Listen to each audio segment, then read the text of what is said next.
Thank you all for coming to the second press briefing for the Percy Priest Lake small aircraft incident. My name is Ashley McDonald and I'm the Public Information Officer for Rutherford County Government.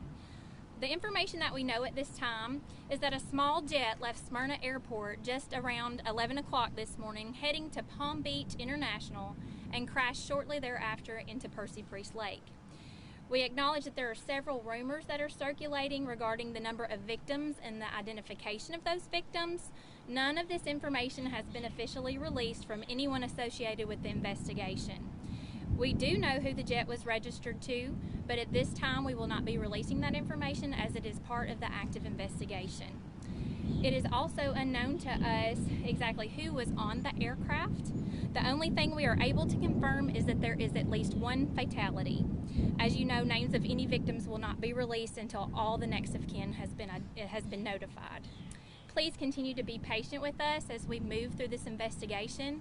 The National Transportation Safety Board and the Federal Aviation Administration are on scene conducting the investigation. The National Transportation Safety Board is the lead investigating agency. And at this time, I'm going to introduce Captain Joshua Sanders from Rutherford County Fire Rescue to speak on the response and what's going on with operations right now. Good afternoon. As Ashley said, my name is Joshua Sanders. I'm a captain with Rutherford County Fire Rescue Department. Just before 11 a.m., fire and EMS crews were dispatched to the Fate Sanders recreational area for a reported plane crash.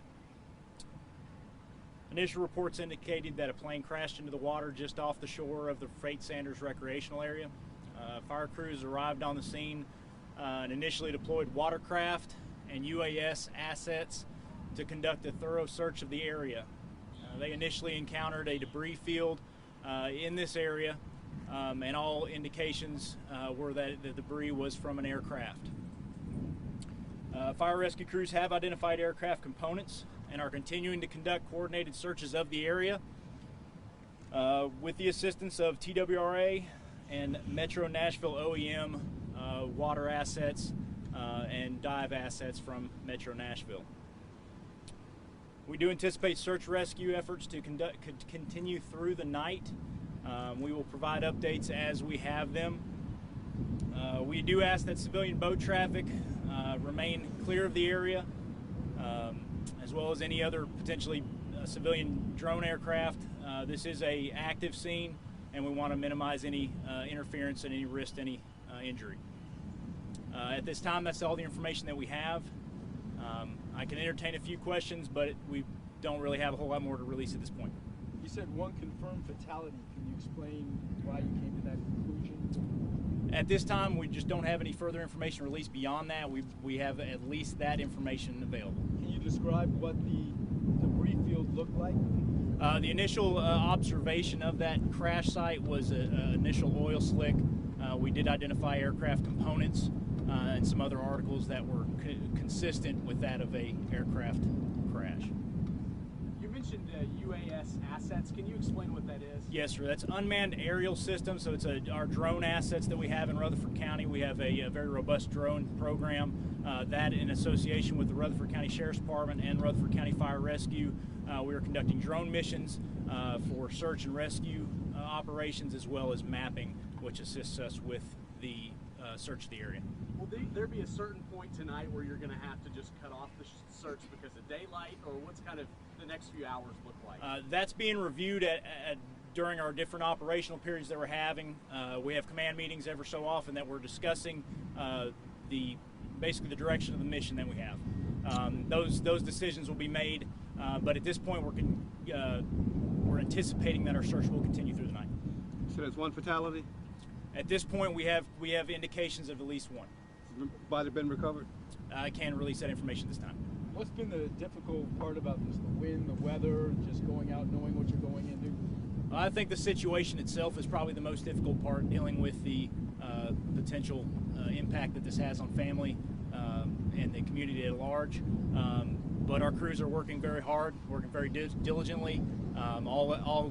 All agencies are working really well together, so it's the best combination that we can expect. What do the divers tell you? It looks murky from up here. What's it like for them? At this time, dive operations have not commenced. We are dealing with trying to find suitable targets for diving, and those have not been identified at this point. So it's mostly drone operations and boats? Boat operations and what we consider is putting swimmers in the water for shallow water searches. Was there any information from witnesses that you all talked amongst you think that they could have said what they saw what happened? The only thing we have is initial reports did identify an aircraft descending. Beyond that, we cannot release any information this time. When you're looking at a scene like this, from your point of view, what's kind of the number one priority? What's the first thing that you guys are looking to do? Number one priority for us is safety of all individuals that are involved. We have to conduct our operations in a safe fashion, but obviously our overall mission is to provide some conclusion and some closure for this incident, and however best way we can. To the uninitiated, it seems like every pilot would have their number of souls on board. Would this plane also have logged the number of souls on board and gives you a reason to be out here for hours into the night? That information is not available for release at this point.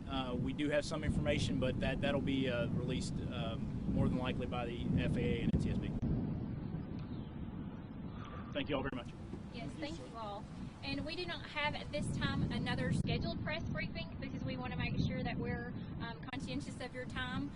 We will send you via email when we do have information to update and have another press briefing. So thank you all for being here. We really appreciate that. Thank you. And if I don't have your email, please make sure to see me so I have your email. I can put you on that list.